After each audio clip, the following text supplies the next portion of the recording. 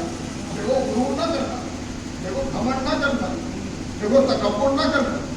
کیونکہ ہم تمہیں تمہاری حیثیت بھی بتا دے رہے ہیں کہ ہم نے تم کو اتنے موجودات کا مالک بنایا، اتنی فضیلتوں کا مالک بنایا، لیکن تم اپنی حیثیت نہ بھولنا، غرور نہ کرنا، گھمنڈ نہ کرنا، تکبر نہ کرنا، بلکہ کیا کرنا، غور و فکر کرنا کہ اللہ نے تمہیں کیسے بنایا ہے. اور جب یہ سوچو گے کہ کیسے بنایا ہے تو یہ سوچنا پڑے گا کہ جب بننے والا ایسا ہے تو بنانے والا کیسا ہوگا. جب بننے والا ایسا ہے تو بنانے والا کیسا ہوگا. اب بنانے والے کو کیسے تلاش کریں؟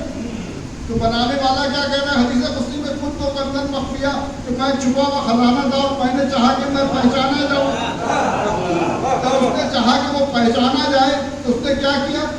تو اس کے لیے رسول نے فرمایا اول ما خلق اللہ نوری، کہ اللہ نے ایک نور کو خلق کیا، ایک نور کو خلق کیا تاکہ وہ پہچانا جائے. اچھا وہ پہچانا جائے تو کتنا پہچانا جائے؟ تھوڑا پہچانا جائے یا زیادہ پہچانا جائے یا بہت زیادہ پہچانا جائے؟ کہ نہیں، نہ تھوڑا پہچانا جائے، نہ زیادہ پہچانا جائے، نہ بہت زیادہ پہچانا جائے، جیسا وہ ہے ویسا پہچانا جائے. تو اس نے یہ نہیں کہا کہ جانا جائے بلکہ پہچانا جائے. جانا جائے میں تو یہ تھا کہ تھوڑا سمجھا لیا کسی کو، لیکن پہچان کی بات ہوتی ہے کہ پورا پہچانتے. تو اس نے ایک نور کو خلق کیا، تو اب اس جیسا نور خلق کیا تو جیسا وہ خود تھا بالکل ویسا ہی نور بنایا. کوئی فرق کر نہیں سکتا. اگر کم بناتا تو پہچان نہیں ہو سکتی، کچھ زیادہ بناتا تو زیادہ کا سوال ہی نہیں اٹھتا. اللہ سے زیادہ کیا ہو سکتا؟ تو جیسا بالکل وہ تھا ویسا ہی اس نے نور بنایا. اب یہ اللہ کا نور ہے اور یہ محمد کا نور ہے. یہ اللہ کا نور ہے، یہ محمد کا نور ہے، بالکل ایک جیسے نور. اب تمیز کیسے کی جائے؟ اس میں خالق نور کون سا ہے اور مخلوق نور کون سا ہے؟ بھائی جو خالق تھا وہ یکتا تھا، وہ اکیلا تھا، وہ واحد تھا، وہ تنہا تھا. تو اس میں یہ فرق پتہ چل جائے کہ اس میں سب خالق کون ہے، مخلوق کون ہے. تو وہ یکتا تھا، اس نے اس کے 14 ٹکڑے کر دیے تاکہ صرف یہ تمیز ہو سکے.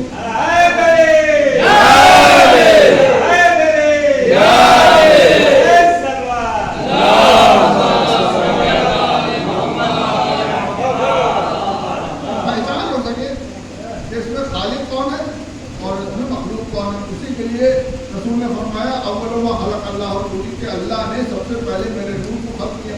اور پھر اس کے بعد فوراً فرمایا انا علی من نور واحد، کہ میں اور علی ایک ہی نور کے ٹکڑے ہیں. اور یہ علی علی نہیں ہے بلکہ اللہ کی تمام صفات کے مظہر ہے. تمام صفات کے مظہر ہے. جتنی صفات اللہ کے جو 99 نام ہے وہ نام نہیں بلکہ اس کی صفات ہیں، اور وہ تمام صفات علی میں ملیں گی. اب یہ جو ہے وہ حلق سے اترا نہیں، دوسروں کو تو چھوڑ دیا، مسلمانوں کے حلق سے نہیں اترا کہ تمام صفات کے مظہر کیسے ہو سکتے ہیں. اچھا آپ ہو سکتے ہیں، آپ اللہ کی صفات کے مظہر ہو سکتے ہیں، وہ علی نہیں ہو سکتے. علی تمام صفات کے مظہر ہے. بھائی 2-4 صفات کے مظہر تو آپ ہی ہیں. بھائی آپ نے کسی کو غریب کو دیکھا ہوگا، اس کو کھانا کھلا دیا، یاد نہیں، یہ اللہ کی صفت ہے. اب اللہ نے آپ کے اندر ڈالی ہے تو آپ میں ہے. آپ نے کسی کو بیمار دیکھا، اس کو اسپتال پہنچا دیا، اس کا علاج کرا دیا، یہ آپ کی صفت تھی، یہ اللہ کی صفت تھی. اب دیکھیے جو سب سے بڑی صفت ہے، حالانکہ امام نے فرمایا کہ یہ تمہیں سمجھانے کے لیے کہہ رہا ہوں لیکن یہ بھی صحیح نہیں کہ اللہ کتنا رحیم ہے، کتنا غفور رحیم ہے. امام سے کسی نے سوال کیا، امام نے فرمایا کہ اس کا جواب نہیں دیا سکتا کیونکہ تمہاری عقلوں میں آئے گا ہی نہیں. لیکن پھر بھی تمہیں بتانے کے لیے، سمجھانے کے لیے جتنی تمہیں عقل ہے، یہ جو عقل کی بات چل رہی ہے، میرا تو چیپٹر ہی چلتا ہے یہ پورا 2.25 مہینے، کہ اس کے لیے رسول نے فرمایا کہ عقل کے 100 حصے ہیں جس میں 99 حصے ہمارے اہل بیت کے پاس ہیں. 0.5% عقل جو ہے وہ کائنات میں بانٹی گئی، یعنی انسانوں میں اور فرشتوں میں. اس کے علاوہ کسی کے پاس عقل ہی نہیں ہے، جناتوں کے پاس بھی عقل نہیں ہے. تو یہ 0.5% عقل رکھتے انسان وہ 100% کو سمجھنا چاہتا ہے. 100% کو سمجھنا چاہتا تو کیسے سمجھ لے گا؟ تو امام نے فرمایا کہ اس کے رحم کی مثال دنیا میں اگر تھوڑی بہت تمہیں سمجھانے کے لیے صحیح نہیں ہے.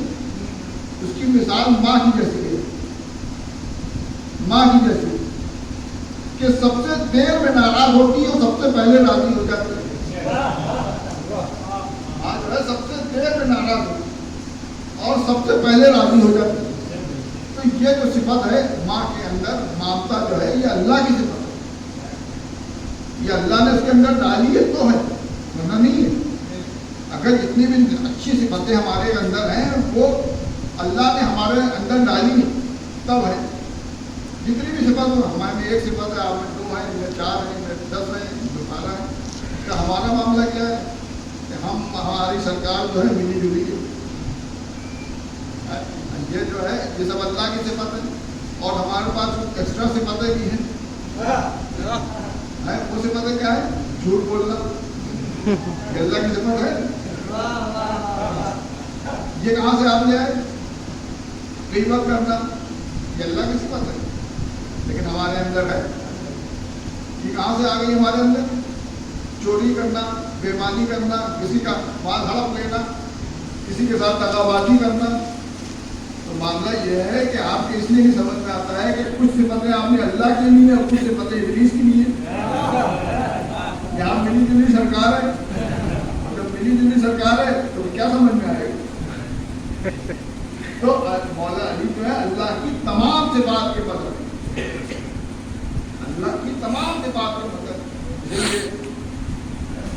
رسول نے فرمایا کہ علی علی نہیں بلکہ اللہ کی تمام صفات کے بدل ہے. میں اکثر لکھوں میں بہت زیادہ بات کرتا ہوں کہ یہ جتنے بھی فضائل ہیں مولا علی، یہ مولا علی کے فضائل نہیں، یہ سارے کے سارے فضائل اللہ کے. جب سب اللہ کے فضائل ہیں تو اس پہ غلو کہاں سے ہوگی؟ اللہ سے آگے بڑھا دیا. بھائی آپ کو اگر کسی کے لیے رحم آیا تو یہ تو اللہ کی صفت تھی اور ہم نے بتایا کہ ان کو اتنا رحم آیا، انہوں نے اتنی مدد کی، اتنی مدد کی، اتنی مدد کی. اللہ زیادہ کر سکتے ہیں، اللہ سے زیادہ نہیں کر سکتے، لیکن یہ صفت اندر آپ کو جو آئی ہے یہ اللہ ہی کی صفت ہے، آپ کی صفت نہیں ہے. تو مولا علی کی جتنی بھی صفات ہیں سب اللہ کی صفات ہے، جتنی بھی صفات ہیں سب اللہ کی صفات ہے. تو یہ عقل ہمیں دی گئی ہے، کیوں دی گئی ہے؟ 100 کے 400 کیسے بنائے جائیں اس کے لیے دی گئی ہے. 1000 کے 2000 کیسے بنائے جائیں اس کے لیے دی گئی نہیں. اللہ نے یہ عقل دی ہے اپنی معرفت کے لیے اور اپنی معرفت کے لیے ان جہادہ معصومین کو خلق کیا. کوئی چارہ نہیں تھا، وہ ہمارے سامنے آئے گا نہیں اور ہم اس کے سامنے جلدی جانا بھی نہیں چاہتے. یہ معاملہ دونوں طرف سے. اللہ والے بہت بنتے ہیں، بہت اللہ سے محبت ہے، مرنے کے لیے تیار ہے، جھگڑے کرنے کے لیے تیار ہے، فساد کرنے کے لیے تیار ہے. کیوں؟ اللہ کی محبت ہے. اللہ کی محبت ہے. تو آئیے ہم لوگ دعا کرتے ہیں آپ کے حق میں کہ آپ جلدی سے اللہ کو پیارے ہو جائیے، اللہ پاک پہنچ جائیے. کہیں گے یہ دعا یا مت دعا؟ ہم ابھی تو چلے جائیں، جب ہمارا وقت آئے گا تب جائیں گے، ابھی تو چلے جائیں گے. تو ہیں اللہ والے. تو یہ سب جو اللہ کی صفات ہیں جو ہمارے اندر 2 3 4 ہیں، مولا کے اندر تمام. تو اللہ نے جو ہمیں عقل دی ہے وہ اس لیے نہیں دی گئی ہے 100 کے 400 کیسے بنائیں، بلکہ اللہ کی معرفت حاصل کرنے کے لیے دی گئی. جو 0.5% ہماری عقل ہے اور اس کی طاقت، اس کی قوت کیا ہے کہ دیکھیے آپ بڑھتا ہی جا رہا ہے انسان، آگے بڑھتا ہی جا رہا ہے انسان اور ٹھہرے گا نہیں. ہمارے چھٹے امام کی حدیث ہے کہ علم کے 27 باب ہیں اور اس میں دوسرا باب ختم بھی نہیں ہونے پائے گا کہ قیامت آ جائے گی. یعنی انسان کو موقع ہی نہیں ملے گا. آج جو آپ دیکھ رہے ہیں، آج ہندوستان میں اتنا شور مچ رہا ہے کہ 4تھی کنٹری ہے جو چاند پہ پہنچ گئی. تو یہ چیزیں جو ہیں یہ ہمارے جو چیزیں ہمارے باب میں نہیں دیکھی تھی، وہ ہم دیکھ رہے ہیں. تو ہمارے والد صاحب کے زمانے میں یہ اینڈرائڈ فون نہیں آیا تھا، سیدھا فون آیا تھا. ہمارے بچے اس سے زیادہ نہیں دیکھیں گے. ہمارے دادا نے چیزیں نہیں دیکھی تھی، سیدھا فون نہیں دیکھا تھا، ان کے زمانے میں وہ نہیں تھا. تو یہ انسان آگے بڑھتا جا رہا ہے، آگے بڑھتا جا رہا ہے. لیکن یہ انسان جو آگے بڑھتا جا رہا ہے، اللہ نے اپنی معرفت حاصل کرنے کے لیے عقل دی تھی اور اشرف المخلوقات کو بنایا تھا. انسان کی فلاح و بہبودیت. آج جو انسان ترقی کر رہا ہے تو اس میں مسلمانوں کا کیا کنٹریبیوشن ہے؟ کیا رول ہے؟ آپ بتائیے. اسی گرمی میں آپ پنکھے کو بیٹھے ہیں، اس میں آپ کا کیا یوگدان ہے؟ کوئی یوگدان ہے؟ یہ سارا کے سارے کام یہودی اور نصارہ کر رہے ہیں، اور وہ سب کے سب ہمارے چھٹے امام کی شاگرد تھے. لیکن وہ مسلمانوں کے پاس صرف خوف ہے، حسد ہے امام سے. کیا ترقی کرے گی؟ میرے کے بعد غلامی ہو جائے گی. تو یہ سب چیزیں جو ہیں، دنیا کی جتنی بھی ترقیاں ہیں، انسان کہاں تھا اور کہاں آ گیا. اگر یہ بات میں ابھی آپ کو بتا رہا ہوں، میں نے بہت کار کر کے بتائیے، 7-8 باتیں بتائی آپ کے سامنے. اگر ہم لوگوں سے پوچھیں، اگر آپ یہ لوگوں سے پوچھیں انسان نے کیا ترقی کی، تو 100 باتیں یہ بتائیں گے کہ پہلے یہ انقلاب یہ ہو گیا، 200 باتیں یہ بتائیں گے، 500 باتیں وہ بتائیں گے، 400 کی معجزات یہ بتائیں گے کہ ابھی یہ سب سمجھ میں نہیں آ رہا ہے. جو بات جو کام تعلق میں ہوتا تھا وہ لمحوں میں ہو رہا ہے، کام تعلق میں ہوتا تھا وہ لمحوں میں ہو رہا ہے. تو یہ معجزہ ہے کہ نہیں ہے؟ فرندوں سے زیادہ پرواز ہے انسان کی، ہوائی جہاز والے کپڑے یہ سب انسان کے فضائل ہیں کہ نہیں؟ تو اگر سب سے پوچھا جائے کہ انسان کے فضائل آپ بتائیے تو ہر آدمی 100-200 تو نہیں بیٹھے بتا دیں گے. انسان کی جاتے ہیں، جو انسان کے فضائل ہیں، جو انسان کے معجزات ہیں، سب بتا دیں گے. ہم کہیں گے بتائیے نہیں، آپ بتائیں گے بھول جائیں گے. یہ بات چھوڑ کے یہ بات چھوڑ کے اس کو لکھ لیجیے، تحریر کر لیجیے. 200 باتیں آپ لکھیں گے، 500 باتیں یہ لکھیں گے، 1000 باتیں یہ لکھیں گے، اور لکھتے ہی جائیں گے. اور جب لکھتے ہی جائیں گے تو کتابیں بھرتی چلی جائیں گی. کتنی کتابیں بھر جائیں گی کہ پوری لائبریریاں بھر جائیں گی. انسان کے فضائل کی، انسان کے معجزات کا اگر لکھنا شروع کیا جائے تو پوری لائبریریاں بھر جائیں گی، جگہ نہیں بچے گی اس کو.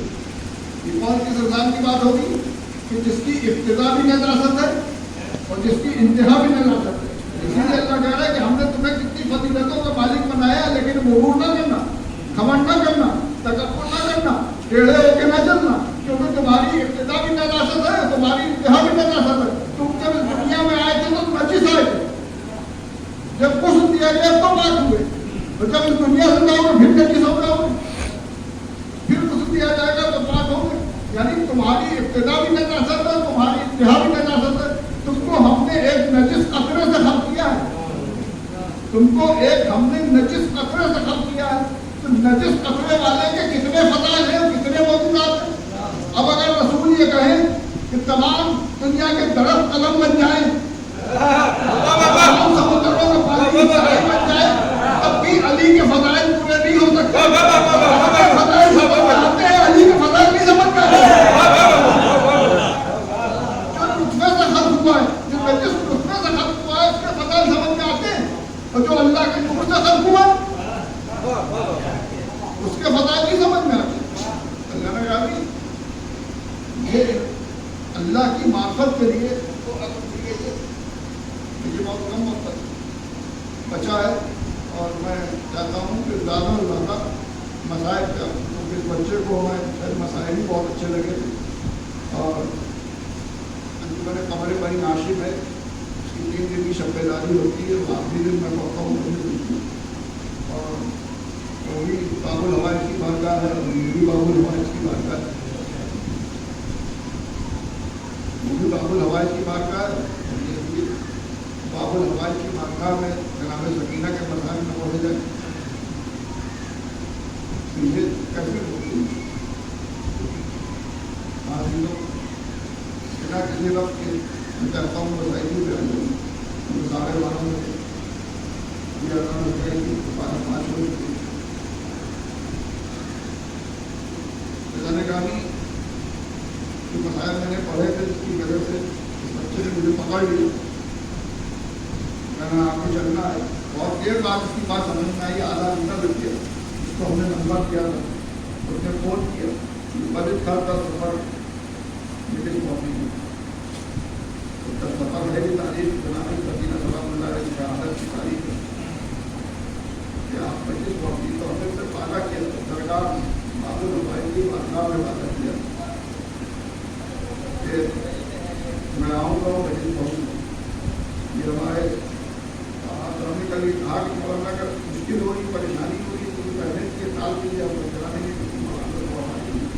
ہم نے کہا نہیں درگاہ کو آتا ہے،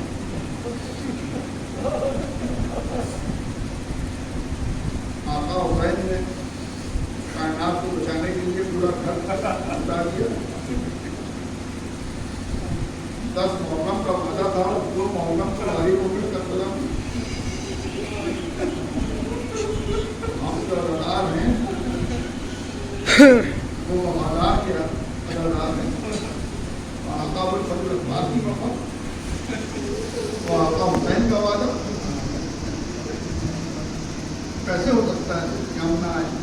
جیسے بھی ہو تھوڑی دیر کے لیے انہوں نے کہا کہ مجمع نہیں ملے گا، لوگ نہیں ملے، ہم نے کہا نہیں، ہمیں وعدہ پورا کرنا، ہمیں لوگ نہیں چاہیے، ان کو مجمع نہیں چاہیے، بچے نے بلایا ہے بڑے خلوص سے، بہت ہاتھ بھی چھوڑ رہا تھا، کپڑے میں تھا کہ نہیں چلنا ہے، آپ کو آنا ہے، آنا ہے، نے کہا 10 تاریخ کو نہیں تھا، اس نے خود ہی کہا 19 تاریخ کی 8 تاریخ، ٹھیک ہے 8 تاریخ ہم آ جائیں گے، اور مجھے شام کو 4 بجے جب فوراً لوٹنا ہے، انہوں نے کہا یہ باب الحوائج کی بارگاہ ہے، یہاں بھی یہ طریقہ ہوگا جیسے لکھنؤ میں کہ آپ کربلا ہوتی ہے اور لکھنؤ جیسی مثال تو دی جا سکتی ہے، وہاں چہارتا معصومین کے علاوہ تقریباً سبھی کے روزے ہیں، کربلا کے 72 شہید ہیں سب کے روزے ہیں، لیکن ہر قصبے میں ہر گاؤں میں ہم سب لوگ کربلا ہے بولتے ہیں، اور دوسرے باب الحوائج کا بارگاہ ہوتی ہے۔ آپ اس بات سے بتائیے بالکل ویسے ہی شبیہ امام ہے دران لکھنؤ میں کئی بڑی یعنی دولہ کربلا ہے، کربلا نصیر الدین ہے، لیکن بہت سی کالکٹوٹی کربلا ہے، بہت سی بارگاہیں ہیں، لیکن ادھر شب جمعہ آئی تو لوگ بھاگتے تھے درگاہ کی طرف جاتے ہیں، کیوں؟ کیونکہ خود امام چاہتے ہیں کہ اس کے حوالے سے، خود اللہ چاہتا ہے کہ اس کے حوالے سے مانگا جائے، تو آپ جاتے ہیں،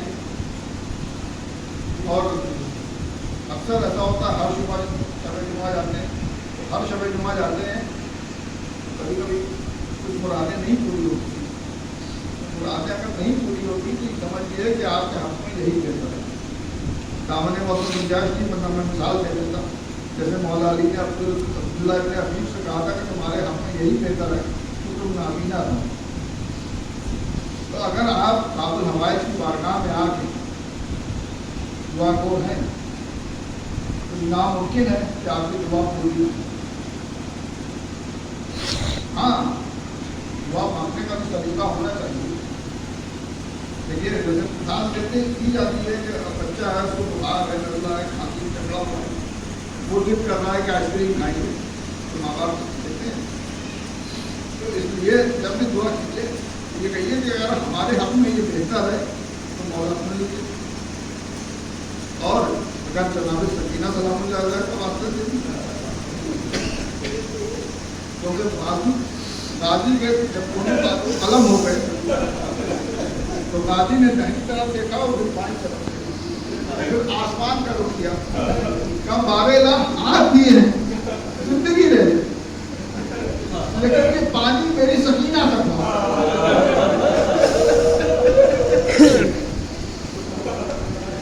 میری سکینہ تک بہت ہے، آوازیں کہے بھائی بندے امتحان کی منزل اس منزل سے گزر لے، گھر باب المراد بنے گا، قیامت تک سکینہ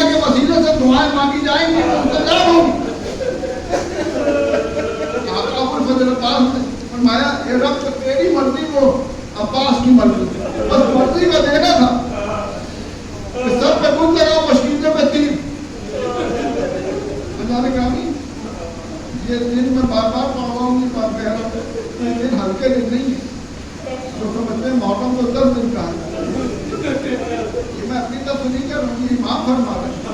جب پوچھا گیا کہ سب سے زیادہ مصیبت کہاں پڑی تو آپ نے کہا شام شام شام.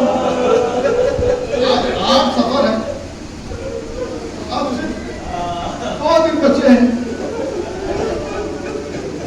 کہ جب ماں نواب کے لیے سکینہ ہے, جب پھوپھی زینب کے لیے سکینہ ہے, جب ہمارے چوتھے امام کے لیے سکینہ ہے. کربلا کی جنگ بنا علی اصغر کی پوری نہیں ہو سکتی. جناب علی اصغر فاتح کربلا ہے, جناب سکینہ فاتح شام. جو کام سکینہ نے کیا ہے وہ کر نہیں سکتا. پہلی بات تو یہ کہ یہ پہلی ذاکرہ ہے, امام حسین زہرا کی مجلس پڑھنے والی پہلی ذاکرہ ہے. در زندان پہ بیٹھ جاتی صبح سے شام تک, کبھی اپنے بابا کو یاد کر رہی, کبھی اپنے چچا کو یاد کر رہی, کبھی بھائی علی اکبر کو یاد کر رہی, کبھی علم محمد کو یاد کر رہی. شام کے چھوٹے چھوٹے بچے آتے تھے اور صبح سے شام تک کربلا والوں کے مسائل پوچھتے تھے. اور جب شام ہو جاتی تھی تو روتے ہوئے اپنے گھر جاتے تھے اور اپنی ماؤں کو بتاتے تھے. جب ماؤں کو یہ پتہ چلا کہ نبی کے نواسے کو قتل کیا گیا تو انہوں نے اپنے وارثوں سے کہا خدا کی لعنت ہو تم پر, تم نے تو کہا تھا معاذ اللہ کسی خارجی کو مارنے کے, کیا رہے تم نے نبی کے نواسے کو قتل کیا. یہ بچی صبح سے شام تک کربلا والوں کو ماتم کرتی, لیکن ابھی 2 دن بعد تو دن آئے گا چھوٹے چھوٹے بچے زندان کے گھر میں پہنچے. بہت دیر ہو گئی لیکن سکینہ نہیں آئی. ایک بچہ آگے بڑھا, اس نے کہا سکینہ سکینہ, کوئی آواز نہیں آئی. پھر ایک بچہ آگے بڑھا, اس نے کہا سکینہ ہمیں معلوم ہے کہ ہمارے والوں ہی نے تمہارے بابا کو پانی نہیں دیا, تمہارے بابا کو پیاسا بلا کر دیا, لیکن سکینہ ہم ایسا نہیں ہے. سکینہ آج کربلا والوں کے مسائل نہیں سناؤں گا. پھر کوئی جواب نہیں آیا, لیکن ہتھکڑیوں پیڑیوں کی آواز آئی. جواب آیا, اس نے کہا کہ بچوں آج سکینہ نہیں آئے گی, آج کربلا والوں کے مسائل ہم سے سن لو. بچے کیا کرتے تھے, ہم تو سکینہ ہی سے سنیں گے. ہمارا بابا امام رو کے کہتا ہے کہ وہ اپنے بابا کے مسائل سناتے سناتے اپنے بابا کے پاس چلے گئے. اور وہ چھوٹے چھوٹے بچے ہائے سکینہ کہتے ہیں, شام کی گلیوں میں گھومنے لگے. ایسا انقلاب ہے کہ زمین کو نصیروں کو کہا کرنا پڑا.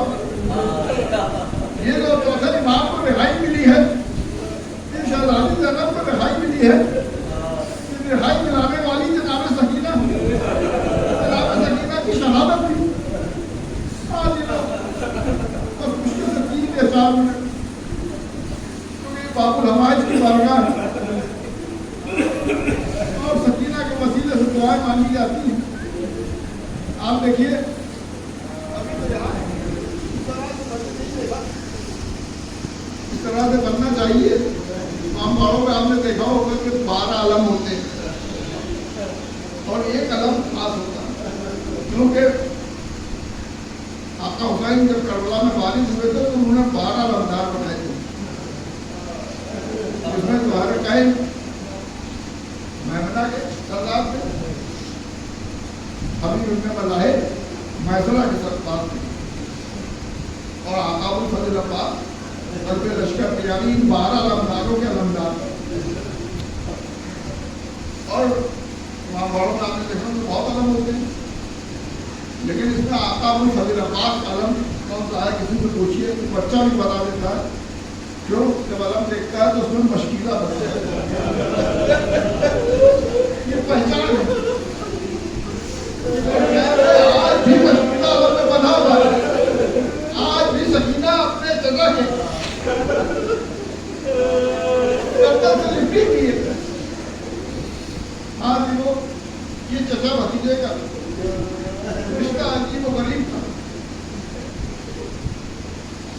جب یہ بچی دنیا میں آئی تو آقا الفضل عباس آگے بڑھے تو بڑھ کے کہا کہ آقا حسین اس بچی کو مجھے دے دیجیے، میں پالنا چاہتا ہوں۔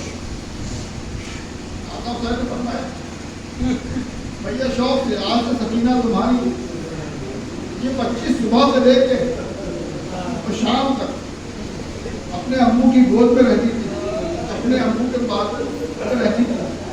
بیویاں چاہتی تھی کہ سکینہ کو آغوش میں لے۔ آپ نے سنا ہوگا بہت العاقلین پڑھتے ہیں کہ 3 سال کی بچی اور بہت العاقلین پڑھتے ہیں 4 سال کی بچی۔ 3 سال کی بچی پڑھتے ہیں وہ بھی صحیح پڑھتے ہیں، 4 سال کی بچی پڑھتے ہیں وہ بھی صحیح پڑھتے ہیں۔ 10 معاملہ مٹکر ہجری کو یہ 3 ہی سال کی، 10 سفر 62 ہجری کو یہ 4 سال کی۔ اب یہ جو بات میں آپ کے سامنے عرض کر رہا ہوں یہ 3 سال اور 4 سال کا فرق ہے کہ 3 سال تک یہ بچی اپنے امو کی آغوش میں تھی، امو کے بعد میں تھی۔ بیویاں چاہتی تھی، جناب زینب چاہتی تھی، جناب ام کلثوم چاہتی تھی، ماں نواب چاہتی تھی کہ سکینہ کو آغوش میں لے، لیکن موقع نہیں ملتا کیونکہ امو کی آغوش سے اترتی نہیں تھی۔ اور جب رات ہوتی تھی تو اپنے پاپا کے سینے پہ جا کے سو جاتی تھی۔ اللہ نے کہا 3 سال تک یہ بچی زمین پر چلی نہیں، 3 سال تک بچی کبھی ماں کی آغوش میں، کبھی بھوکی کی آغوش میں، کبھی کسی بھائی کی آغوش میں، کبھی ابو کی آغوش میں، کبھی اپنے بابا کے سینے میں۔ 3 سال تک یہ بچی جو زمین پر چلی نہیں تھی، تو پیر نہیں رکھا زمین پر، لیکن 11 موقعوں میں سے کتنے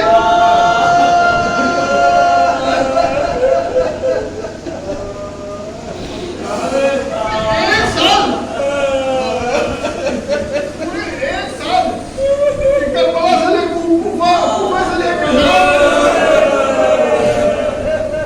صرف چلتی رہی، ایک لمحے کے لیے بھی سکون سے زمین پر بیٹھ نہ پائی۔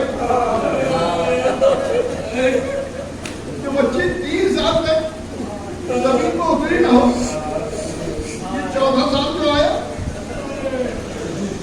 ہاں جی وہ 2 یا 3-4 منٹ کی ضرورت ہے۔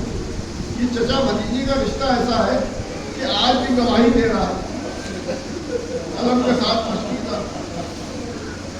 2 حضرتیں آقا الفضل عباس کی تھی جو پوری نہ ہوتی تھی۔ عجیب و غریب رشتہ ہے چچا بھتیجی کا، اور 2 حضرتیں جناب سکینہ کی تھی جو پوری نہ ہوتی تھی۔ آقا الفضل عباس کی 2 حضرتیں کیا تھی؟ پہلی حضرت تو یہ تھی کہ آقا حسین جنگ کی اجازت دے دی۔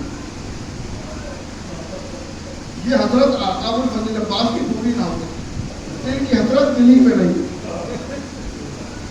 اور دوسری حضرت کیا تھی؟ کچھ نہیں چاہیے تھا۔ دوسری حضرت کیا تھی کہ جب بازو قلم ہو گئے تو اللہ سے یہ کہا کہ آپ یہ زندگی لے لیں لیکن یہ پانی میری سکینہ سے پہنچ گئے۔ یہ بھی حضرت پوری نہ ہو سکی، اور 2 ہی حضرتیں جناب سکینہ کی تھی جو پوری نہ ہو سکی۔ پہلی حضرت کیا تھی؟ 11ویں ماہ محرم جب لوگ نہتے کی حیثیت سے ان بیٹیوں کو سوار کیا جا رہا، شادیاں میں لگائی جا رہی، تو اسی کے بیچ یہ 3 سال کی بچی اکٹھی کرنے سے کچھ ایسے بینک کر رہی تھی، ایسے نوحے پاؤ رہی تھی کہ شبھی کو کچھ تھوڑا ترس آ گیا۔ کہہ رہی تھی کہ بابا آپ کی شہادت کے بعد کانوں سے گوشوارے چھین لیے گئے، بابا آپ کی شہادت کے بعد ماں بہنوں بھوکیوں کے سروں سے چادر چھین لی گئی، بابا آپ کی شہادت کے بعد بھیا کا بستر لے لیا گیا، بابا آپ کی شہادت کے بعد دامن میں آگ لگا دی گئی۔ وہ شخص آگے بڑھتا ہے، وہ کہتا ہے یہ بچی جلدی سے سوار ہو جاؤ، اس سے پہلے کہ تمہارے اوپر اور تم ہو تو شیر دیکھ لے، مدین تمہارے اوپر تم کرے، جلدی سے سوار ہو جاؤ۔ جب جناب سکینہ نے دیکھا کہ شفیع کا لہجہ کچھ نرم تو اپنی جو حضرت تھی وہ بیان کر دی کہ بھائی یہ بتاؤ تم یہ قافلہ لے کے کہاں جاؤ گے؟